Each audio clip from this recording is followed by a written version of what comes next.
दोस्तों, आज की मेरी कहानी है बेशरम। रात के 8 बज चुके थे। सास गुस्से में सुनैना को देख रही थी और सुनैना उनकी आंखों को देखकर डर के मारे कांप रही थी। सास उसे देखकर फुफकारती हुई बोली, तेरी हिम्मत कैसे हुई मेरे घर में यह सब करने की? ले देकर 4 दिन हुए इस घर में आए हुए और अपने आप को घर की मालकिन समझने लगी है।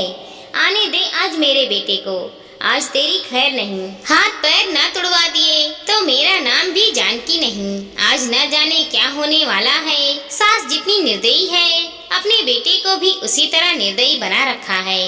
हर नई नवेली दुल्हन को अपने पति का इंतजार होता है, पर सुनैना उसे तो अपने पति परवीन का इंतजार बिल्कुल भी नहीं होता था, क्योंकि उसे तो उससे डर लगता था।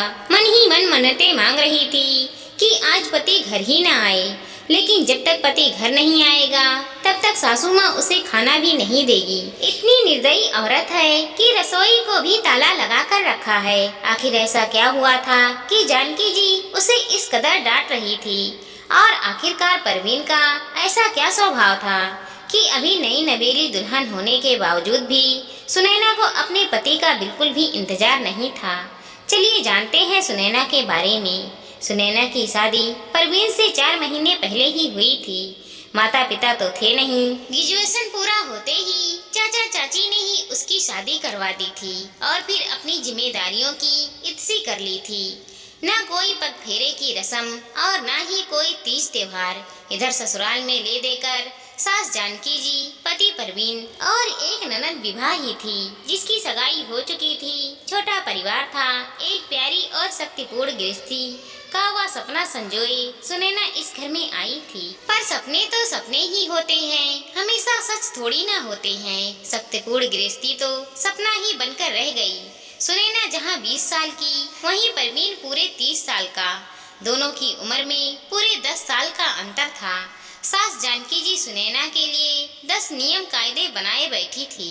सुबह 4 बजे तक उठकर पूरे घर की साफ सफाई करना, उसके बाद स्नान यदि करके रसोई में जाना, हमेशा मुंह पर घूंघट लिए रखना, सबको खाना खिलाए बगैर खाना ना खाना, और भी न जाने क्या क्या नियम। सुनैना को उन नियमों को सख्ती से पालन करना होता था, पर अभी उसकी उम्र ही क्या थी। कई बार गलती हो भी जाती थी। अगर किसी दिन कोई चूक हो जाती तो उस दिन उसकी सामत आ जाती थी। उस पर हाथ उठाने से भी कोई गुरेज नहीं करता था घर में। यहाँ तक कि उससे 5 साल बड़ी ननद विभा भी उस पर हाथ उठा देती थी। शादी के कुछ दिन बाद रात 8 बजे तक परवीन घर नहीं आया था। सुनैना को बहुत जोर से भूख लगी थी तो उसने अपने आप से खाना लेकर खाना शुरू ही किया था। अभी पहला निवाला मुंह में गया ही था कि इतने में जानकी जी ने देख लिया और चिल्लाना शुरू कर दिया। जब सुनैना से बर्दाश्त नहीं हुआ तो उसने कहा, माँ जी, मुझे बहुत जोर से भूख लग गई थी, इसीलिए खाना खा लिया। इससे पहले सासू माँ कुछ कहती, ननद विभा ने आगे होकर सुनैना के गाल पर थप्पड़ रसीद कर दिया। तुम्हारी हिम्मत कैसे हुई मेरी माँ से जुबान लड़ाने की? अपने घर में क्या खाना नहीं मिलता था तुमको, जो भूख बर्दाश्त नहीं कर सकती थी? मेरा भाई तुम्हारा पति है, उसका इंतजार नहीं कर सकती थी? अरे औरत तो अपने पति के लिए क्या से क्या कर जाए। इतने में सासू माँ भी बीच में ही बोली, रहने दे विभा, क्या संस्कार सिखा रही है इसे? माँ बाप तो है नहीं और इसके चाचा चाची ने ये मिट्टी का ढेर हमारे माथे मर दिया। रहने दे तू, मैं ही रसोई को ताला लगा देती हूँ। ना रहेगा बांस, ना बाजेगी बांसुरी, अपने आप ही एक तरफ चुपचाप बैठ जाएगी। कहते हुए सासू माँ ने वो लगी हुई थाली भी रसोई में ले जाकर रख दी और रसोई को ताला लगा दिया। सुनैना आंखों में आंसू लिए देखती ही रह गई। 2 घंटे बाद परवीन घर आया। तब जानकी जी और विभा ने खूब नमक मिर्ची लगाकर उसके सामने बात को परोसा और वो माँ का भक्त, वो तो इतने गुस्से में आ गया कि उसने भी जाकर सुनैना के गाल पर थप्पड़ लगा दिया। उस दिन उसे खाना तक नहीं मिला। अब आज का ही किस्सा ले लो। सुनैना शाम का खाना बनाकर सास और ननद को खाना खिला रही थी। दोनों बाहर हाल में बैठकर खाना खा रही थी। वहीं सुनैना गर्मा गर्म रोटी सेक कर दोनों को परोस रही थी। आज सुबह सासू माँ ने सिर्फ 2 ही रोटी खाने को दी थी। इसी कारण से सुनैना को बहुत जोर से भूख लग रही थी, पर परवीन तो 10 बजे से पहले आने से रहा। सुनैना से बिल्कुल भी भूख बर्दाश्त नहीं हो रही थी। इससे पहले कि सासू माँ और विभा खाना खाकर रसोई को ताला लगा दे, उसने फटाफट से एक रोटी अपने पल्लों में बांधकर अपने कमर में खोस ली। जब माँ बेटी का खाना हो गया तो उन्होंने सुनैना को रसोई से बाहर कर ताला लगा दिया। सुनैना अपने कमरे में आ गई। इधर सासू माँ और विभा अपने कमरे में आराम करने चली गईं। जब सुनैना को लगा कि अब माहौल सही है तो उसने अपने कमर में से बांधी रोटी निकालकर रोल की रोरी ही खाना शुरू कर दिया। रोटी खाते खाते उसकी आंखों में से आंसू भी गिरे जा रहे थे। स्वाभिमान इस चीज की गवाही नहीं दे रहा था, पर क्या करे, वो भी समझ में नहीं आ रहा था। उसी समय सासू माँ किसी काम से उस तरफ गईं और उन्होंने सुनैना को रोटी खाते देख लिया। बस फिर क्या था, हंगामा शुरू हो गया और सुनैना अब यही इंतजार कर रही थी कि परवीन घर ही न आए। अब पता नहीं आज वो क्या करेगा। उस दिन इन सबके सामने रोटी लेकर खाई थी तो थप्पड़ मार दिया, पर आज तो रोटी की चोरी की थी। थोड़ी देर बाद परवीन घर आया तो सुनैना का दिल जोर से धड़क रहा था, माथे पर पसीना आ रहा था। अचानक परवीन की जोरदार आवाज आई, सुनैना बाहर आओ। सुनैना डरती कांपती बाहर आई। देखा तो सासू माँ अभी भी नागिन की तरह फुफकार रही थी। विभा कुटली मुस्कान के साथ उसकी तरफ देख रही थी और परवीन, उसकी आंखें तो गुस्से में लाल हो रखी थी। जैसे ही उसने सुनैना को अपने सामने देखा, उसने उसके बालों को पकड़कर खींचा और धक्का मारकर नीचे गिरा दिया। ओहो हो, सुनैना की बहुत जोर से चीख निकल गई। तेरी इतनी हिम्मत कि अपने ही घर में चोरी करती है, रुक, तुझे तो मैं आज बताता हूँ।